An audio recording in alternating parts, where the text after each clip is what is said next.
В прошлом году я купила для нашей семьи большую искусственную елку. И в этом ролике я вам расскажу, чем я руководствовалась при выборе этой елки и как при выборе ели в 3 соснах не заблудиться. Ролик будет состоять из 2 частей.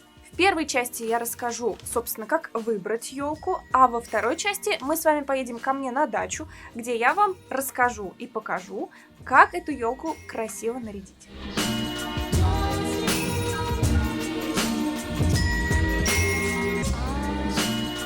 Несмотря на то, что вокруг вот этот вот новогодний ажиотаж, который лишает нас осознанности, я призываю вас все-таки помнить, что покупать елку и новогодние игрушки лучше не за месяц-два до Нового года, а прямо-таки накануне Нового года, 29, 30 и 31 декабря, потому что повсюду уже космические скидки, а после Нового года все это будет уже абсолютно никому не нужно. Какую елку вам выбрать, искусственную или натуральную, это вопрос уже, конечно, сугубо индивидуальный. Но я хочу вам напомнить, что миф об экологичности искусственных елок был сломлен об колено здравого смысла в прошлогодней статье Гринписа.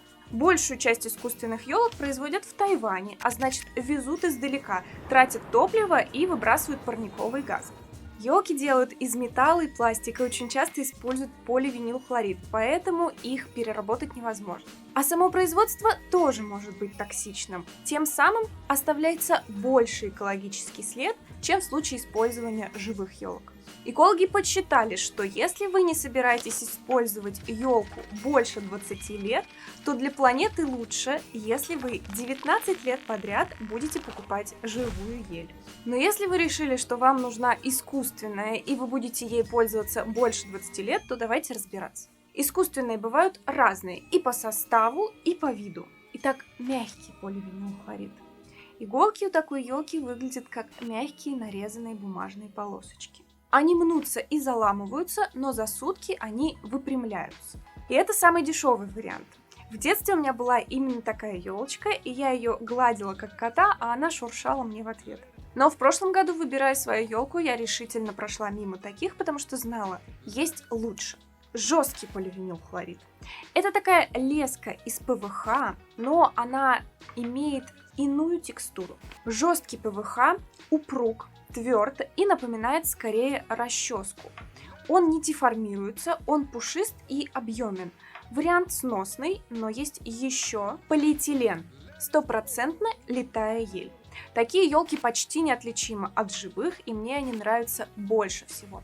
Технологии производства здесь ощутимо сложнее, материал лучше и безопаснее, а посему стоимость выше. Есть еще смесовые елочки, например, жесткий поливинилхлорид и мягкий поливинилхлорид. Полиэтилен плюс какой-то из видов поливинилхлорида. У таких елок иголки либо перемешаны все на ветке, либо у основания веток будет один вид, а на конце другой. Подразумевая, что внутрь не особо вглядываются, поэтому там материал может быть попроще. И у меня как раз такая елка. Она высотой 2,3 метра и 1,5 метра в диаметре. И еще у нее есть встроенные огоньки. Кстати, почему лучше встроенные огоньки одного цвета и вообще огоньки одного цвета, а не разноцветные, я рассказывала в видео вот здесь. Так, с материалом разобрались. Теперь, как правильно выбрать высоту елки? Тут все очень просто. Высота елки должна быть не больше 2/3 высоты помещения, где она будет находиться. 2/3 смотрится очень хорошо. И тут важно понять суть и не придираться к сантиметрам. То есть, если у вас высота потолка 3 метра, то елка высотой 2, 2,10, 2,20 будет смотреться хорошо. Варианты выше, которые упираются в потолок сами по себе, либо с нарядной макушкой сверху, уменьшают высоту потолка и создают ощущение, что комната тесная. К тому же елку с такой пропорцией удобно, так сказать, обслуживать. Соответственно, если вы отмечаете свой Новый год в загородном доме или на даче, где есть второй свет, елка может быть повыше. Там пространство воспринимается совершенно иначе.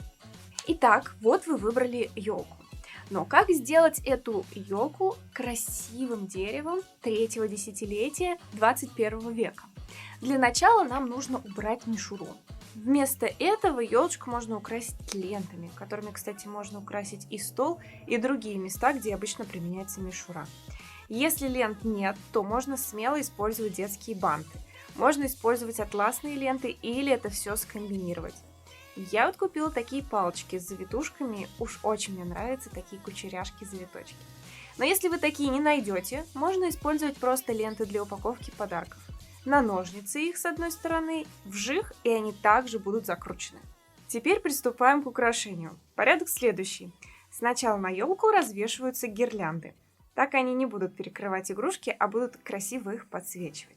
Подсветки много не бывает, поэтому можно взять даже 2 гирлянды.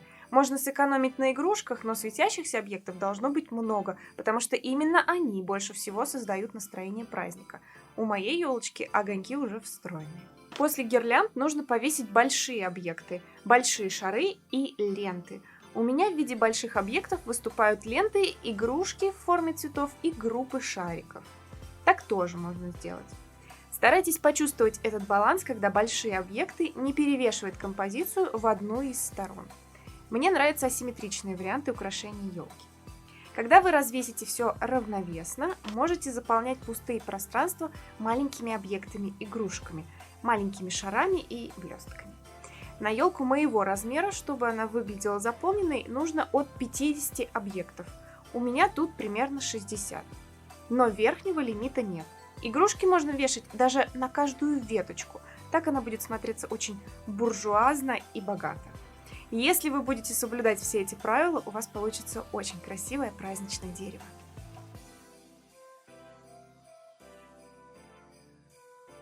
И еще одно маленькое вдохновение для любителей цветов. Елку можно украшать не только новогодними игрушками, но и цветами. Можно бумажными, искусственными, стабилизированными, можно игрушками в виде цветов. Но сам вот этот контраст, когда на таком зеленом зимнем дереве появляются, как будто бы расцветают летние цветы, меня очень вдохновляет. Возьмите эту идею себе на заметку, тогда ваша елочка точно будет неповторимой и очень удивит гостей. На этом все. Спасибо вам за просмотр. Всем веселого Нового года и Рождества!